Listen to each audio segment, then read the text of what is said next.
Hallelujah. Last week we ended with, actually, we are doing a series on hope. There is hope. Actually, you see, when the Lord speaks to us, He will not just speak through one person, He'll speak through many people. And a confirmation of the messages that you hear. Maybe it is a TV, you're on the TV, you hear a message. Or you go to a church for worship, you hear a message. It all is the plan of God or the message that the Lord wants to speak to you. Actually, last Sunday, Pastor Rajesh was also speaking about the book of Ezekiel, chapter 37. That even, or the book of Proverbs, he said, even if you're sitting at the brink of death. See, it's all about hope. See, hope is a foundation of our Christian life. Because it is based on the love of God. And hope is what we have about eternity. Are you with me? That is something of the most tangible. Hope is tangible. How many of you believe that our hope is tangible? Because our hope is Jesus. Because God's word says in the book of Colossians chapter 1 verse 27 that Christ in me is the hope of glory. So Christ in me is the hope that I have. That I am entitled to the glory. Yes, sir. Hallelujah. So we are going through the book of Ezekiel chapter 37. And there you will find, if you read the verse 7, 8, etc., you will find that the Lord asked Ezekiel the prophet to prophesy. And when he prophesied, if you read verse 7, it says that the bones came together. There was a great rattling noise and the bones came together. Verse 8 says that the sinews and the flesh covered the bones. And then the skin covered the flesh. But there was still something lacking. It was almost like Lazarus coming out of the tomb bound. He was useless. So that you find as far as the believer is concerned, as far as God's church is concerned, there might be a certain amount of revival that has taken place. From the dry bone stage, one has gone into a place where the bones have all come together. And maybe there is a further promotion or advancement where you have put the sinews has come together and you have put on flesh. And maybe a further degree of growth where the skin has covered your whole body and now you look perfect. But you are still useless. You are still useless for the kingdom of God unless the breath of God comes into your life. Unless the breath of God comes into your life. So today you and I must understand one thing. That of our own effort, we are useless. Say useless. And when God comes to our life, we are useful. Say useful. So you get a transformation from useless to useful. And that one thing that changes is the Spirit of the living God working in you. Many people think it is I look okay. There is nothing wrong. I am doing this, I am doing that, I am going for Bible class, I am reading my Bible, I am going for Sunday worship, I am even leading the worship, I am reading the word, I am even preaching the word, I am doing this. Those are all the flesh and the sinews and the skin that people can see, right? If you worship, people can see you worship. Oh, are you with me? If you preach, people see you preaching. So they feel that there is a wholesomeness in that person. But still, as far as the word says, they were dry bones which are just covered with flesh and skin. But if you want to be an army for the Lord, you need the breath of God to come into your life. God's word says that it is not by might, it is not by power, it is by my spirit, says the Lord of hosts. In the book of Zechariah chapter 4 verse 6. So today what I want to say is that we should not go by works. It is not our effort, it is not our striving that makes us useful for the kingdom of God. It is not our striving which makes us an army, a mighty army to fight the kingdom battles. What we need is a Spirit of the living God. Hallelujah. So we need to understand one thing, that it is only God's presence in our lives that will transform. Otherwise, you will be in the same situation which verse 11 of Ezekiel chapter 37 says. Then he said to me, Son of man, these bones are the whole house of Israel. This is the condition. Maybe there is a promotion that is taking place on the bones. You became body which is covered by skin. Still, he says, they indeed say, our bones are dry, our hope is lost, and we are cut off. So the connection is a presence of the Spirit of the living God. Moses, who knew that, who experienced that, said, Lord, in the book of Exodus chapter 33 verse 15, Exodus 33 verse 15 says, Lord, if your presence does not go with us, do not take us up from here. That should be our prayer each day. Each day morning you should say, Lord, I want to be led by you. I want your counsel. We know Psalm 1:1 says, blessed is a man who walketh not in the counsel of the ungodly. Actually, you must look at the opposite. And blessed is a man who walks in the counsel of God. Are you with me? And the counsel of God comes from the word of God. That is why if you read the book of Joshua, chapter 1, it says that the word of the Lord shall not depart from your mouth, and you shall meditate in it day and night. So our counsel comes not from man, but it comes from God through his word. And then you will find that you will be walking in the power of God, because God's word says the word of God or the gospel of Christ is the power of God. Are you with me? Hallelujah. Verse 12 of Ezekiel 37 says, therefore prophesy and say to them, thus says the Lord God, behold, my people, I will open your graves and cause you to come up from your graves and bring you into the land of Israel. It is only the Lord who can lead you into the promised land.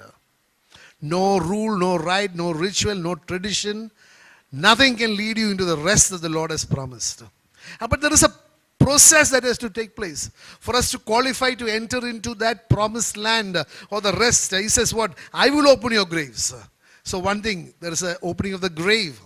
Second, what has to take place is I will cause you to come up from your graves. You see, opening of the grave is not sufficient. Lord, when he wanted to raise Lazarus from the dead, he says, come forth. You have to call yourself out of the grave. And the third is a fulfillment of that, is that he says, and bring you into the land of Israel. So how does he open the grave?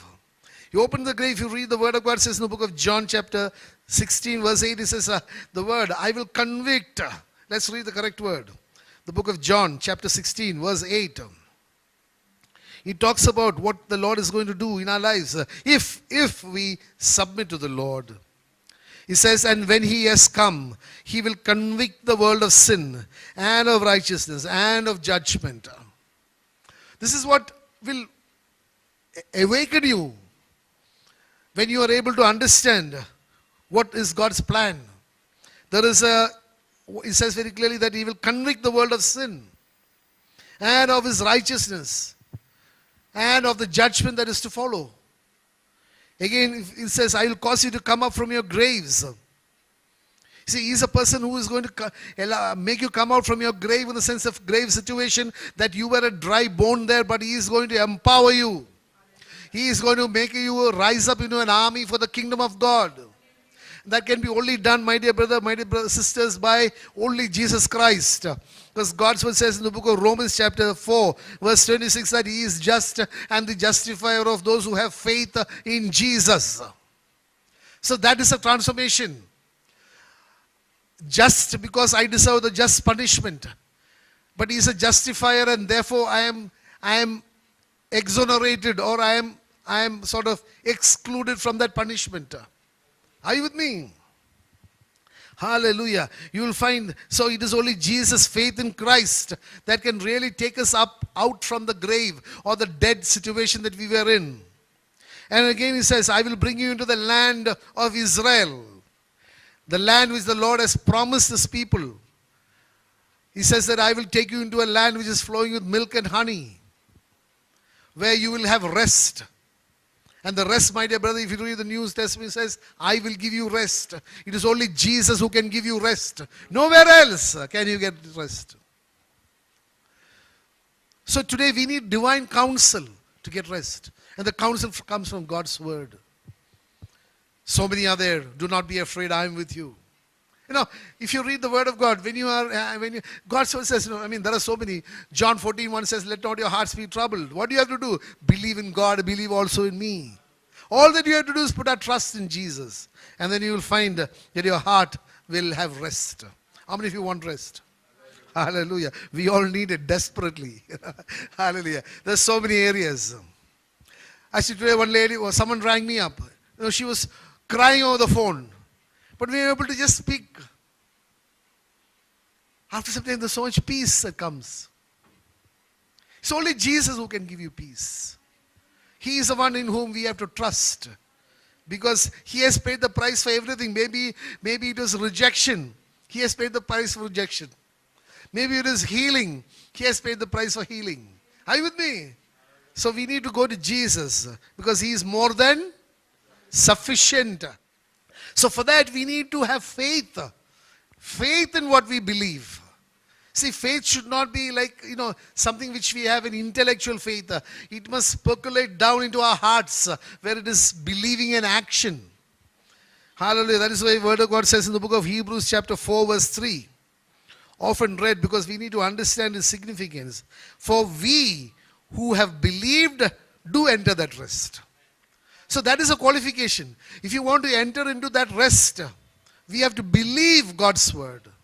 Because God says, whatever you believe, it will happen to you. Are you with me? So it is actually, in a way, you could say, our destiny is in our own hands. Are you with me? God has given us the ability to achieve things. Maybe you are in the worst situation, but God has given us the ability to have peace. Because He is the Prince of Peace. Hallelujah. Peace is His, He is peace. He is a personification of peace. Hallelujah. Hallelujah. Verse 13 of Ezekiel chapter 37 says, Then you shall know that I am the Lord when I have opened your graves, O my people, and brought you up from your graves. So you must understand one thing. It is only Jesus who can bring you out of the grave. You see, whatever situation, because He is the only one who has paid the price for you to be released from that grave. See, there is something called ransom, right? He has been ransomed for us. He has paid the price. And He is the only one, my dear brother, my dear sister, that can bring you up from the grave. Grave is a place of death. Are you with me? Grave is a place where you are resting after death. But He is the one who died for you as a substitutionary sacrifice. And therefore, He has the ability and the quality to raise you up from that dead situation. Hallelujah, hallelujah. That is why if you say, He says that, the word says, I have opened your graves, O my people, and brought you up from your graves. See, He has actually brought us up from the slavery to Satan into a sonship with God. Are you with me? I was dead in my trespasses, but He has paid the price for my justification. So He is the one who can He is the only one who can redeem you. There is no other person who is capable of having the name Redeemer. Jesus is the only one who paid the price. So He is the only one who is capable of redeeming you from that grave situation. Hallelujah. That's why when such a thing happens, when you are able to really experience what God has done, or when you are able to really experience the awesomeness of our God, something even without involuntarily, there will be a proclamation of His glory.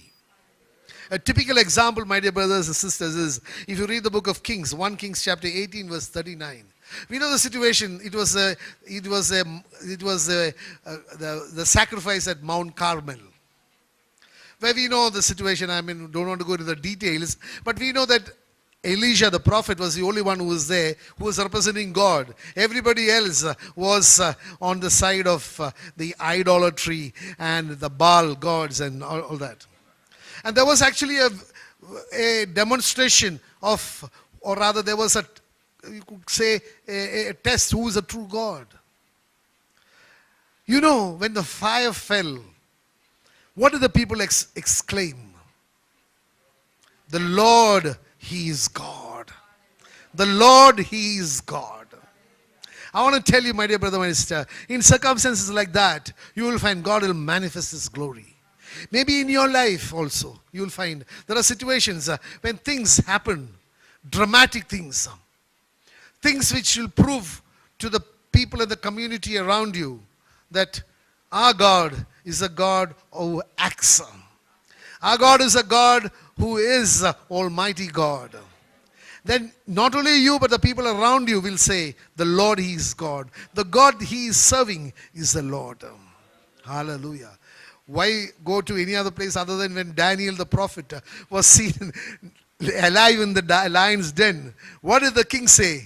That He is a true God. An infidel saying that this is the God that Daniel worships is a true God. Hallelujah. So I want to tell you, my dear brother, my sister, that we must understand there is a God we serve. He is a living God. Hallelujah. He is the one who created the whole universe. And such a God then is giving you another assurance.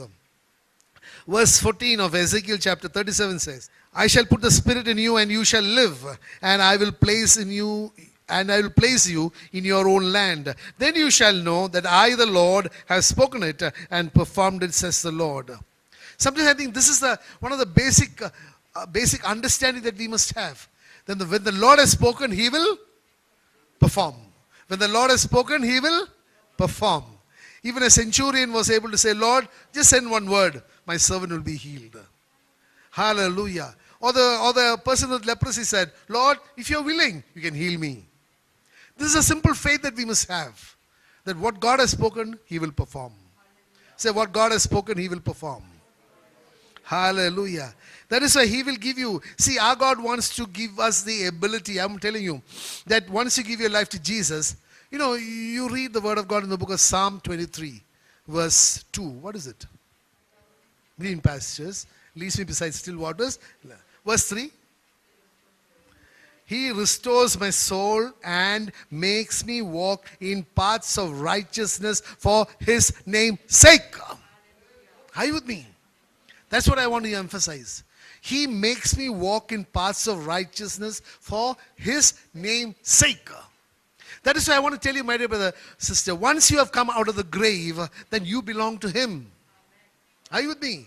That is why in the book of Ezekiel chapter 36 verse 26, He says that I will take out the heart of stone and I will put in you a heart of flesh, and I will deposit my Holy Spirit in that heart, and that Holy Spirit will cause you to walk in my statutes and to obey my judgments. So this is a transformation that takes place. This is a great power a believer gets, because before the Spirit of the living God was in you, you will find that you were not able to overcome sin. Are you with me? You were not able to overcome sin because it was your flesh which was warring against the sin. But today you will find, if you have given your life to Jesus, and if you are being led by the Spirit of the living God, then it is that Spirit which enables you to walk in the statutes of the Lord and to obey His judgments. Are you with me? Have you experienced, I'm sure you all have you experienced that a particular habit which you had before you gave your life to Jesus, earlier you were not able to overcome it, but now it does not even attract you? How many have experienced such? Today, it is almost repulsive. Are you with me? You don't care for it. It is not because you have become a great person. It is not because your willpower has increased. The only reason is because now you are being controlled by the Spirit of the living God, who gives you the ability to walk in His statutes. Are you with me? That is why He says that when you are under grace, when you are under the love of God, you will obey every law. You will not be a transgressor of the law, because the violation of the law does not attract you. Are you with me? So that is why earlier it says that you will transgress the law, and therefore the law cannot save you, because you will always be a defaulter. Am I getting across? So you will find it is what we need desperately to live spiritual life is the presence of God in our lives. And then you will find that you are given a supernatural strength. The strength that the Lord says in the verse of in Ezekiel 36 is that it is, I will deposit my Holy Spirit in you, who will cause you to walk in my statutes and to obey my judgments. Hallelujah. Because again you must understand that every word that God has spoken will come to fulfillment. Hallelujah. Well, let's just take two verses only to read that, to understand that. One from the Old Testament in the book of Joshua, chapter 21, verse 41. Oh, no, sorry, 45. 45. It says, not a word failed of any good thing which the Lord had spoken to the house of Israel. All came to pass. All. Say all. Say every word comes to pass. Again, if you read the book of Luke, going into the New Testament, Luke chapter 1, 45, says, blessed is she, and also he, who believed, for there will be a fulfillment of those things which were told her from the Lord. Are you with me? Luke chapter 1, verse 45. So you'll find one thing. Whatever the Lord has promised, he will perform. That was a basis of Abraham's faith. Book of Romans chapter 4, verse 21. He says, he who promised is able to perform. That was a basis. All that Abraham had is a knowledge that if God promised, he's able to perform. And we do not then put our human intellect into that fulfillment. Because if Abraham believed that God would give him Isaac, then he would have had Isaac when he was 76 years old. But God's word says in the book of Romans that Abraham did not waver in unbelief, but gave glory in his faith. Are you with me? So time has no consequence. It is a happening that is relevant. Are you with me? So it might take, in God saying, 25 years for Sarah to bring forth a child. But Abraham never wavered. Today, you and I as believers, what we need to understand is this. I should not waver on God's promise. Because he will do it in due time, according to his plan and his purpose. Hallelujah. Again, you understand that we know the word of God says that we shall know the truth and the truth will set us free. See, this freedom is freedom from worry, freedom from, because we know from the book of Matthew chapter 13, if you worry, the word will not bear fruit. Are you with me? Are you with me? These are all keys I want to tell you. If you are under the cares and worries of the word will never bear fruit. Because the worry will take away your hope. The worry will take away your faith. And then the God's word, it will happen according to your faith. You have no faith, it will not happen. Are you with me? So we need to understand that we should not waver. If God has promised you something, just go on hoping in it. Because God's word says, if I have a word from God and I have hope, the qualification or quality of that hope is, it will not disappoint me. Are you with me? That hope which I have will not disappoint me because I know my God loves me. Or if you know that God loves you. Hallelujah. Hallelujah. So that hope will never ever disappoint me. Hallelujah. Again, we find the book of Romans chapter 8 verse 5. That is where, the difference. The difference it talks about there. For those who live according to the flesh sets your mind on the things of the flesh. But those who live according to the Spirit on the things of the Spirit. God says the words that I speak to you, they are spirit and they are life. So I live according to the Spirit, the God's word in the Spirit realm. And they are the people who will be able to appropriate God's blessings. Because the flesh profits nothing. So my trust and your trust should be in God's word. Because when I am not putting my mind in the Spirit, then what is happening is I am carnally minded. See, carnal, immediately you think it is sin. Carnally minded, oh, sin. No. Carnally minded means I am allowing my flesh to lead me. Are you with me? Carnally minded is I am not in the Spirit. The Spirit is not leading me, but my jedam, my flesh is leading me. Then what will happen? Abraham had every reason to doubt God's even presence, his omnipotence. Because Sarah didn't bear forth a child in 9 months of the promise. Are you with me? That is flesh-minded. But to be spirit-minded is knowing that God, He promised, He will perform. Are you with me? Hallelujah. Because that is it. The next verse says, for to be carnally minded is death, but to be spiritually minded is life and peace. So if I were to think that God gave me a promise that I will have an Isaac, and 9 months from that promised date, I do not have an Isaac, then I am having a spiritual death because I start rejecting God. I tell Him, Lord, you are not God. You are just another, fake someone. Are you with me? But if I am spiritually minded, then I have life and I have peace. Abraham was perfectly at peace because he knew that the God who promised will perform.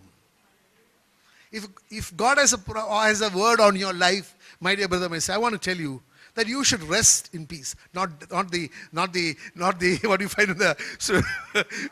in your cemetery. Not that rest in peace. Your mind must be at peace because I know my God will perform in His time. Hallelujah. Hallelujah. Someone might interpret, then go and commit suicide. Rest in peace. No, the peace that comes which is coming from Jesus, like says, I give you a peace which the world cannot comprehend. Hallelujah. Even in the midst of a storm, you can have a peace. That is why Jesus was sleeping when there was a storm. Hallelujah.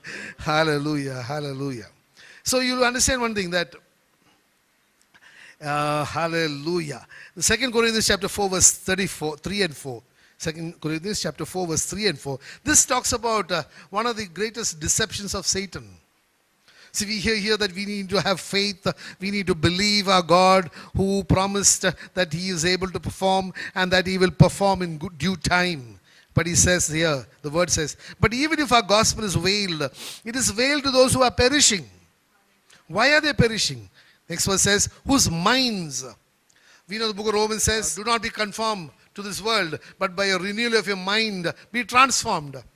So it says, whose minds the God of this age is blinded, who do not believe. See, who do not believe, lest the light of the gospel of the glory of Christ, who is the image of God, should shine upon them. So the underlying fact, the main important thing is believe.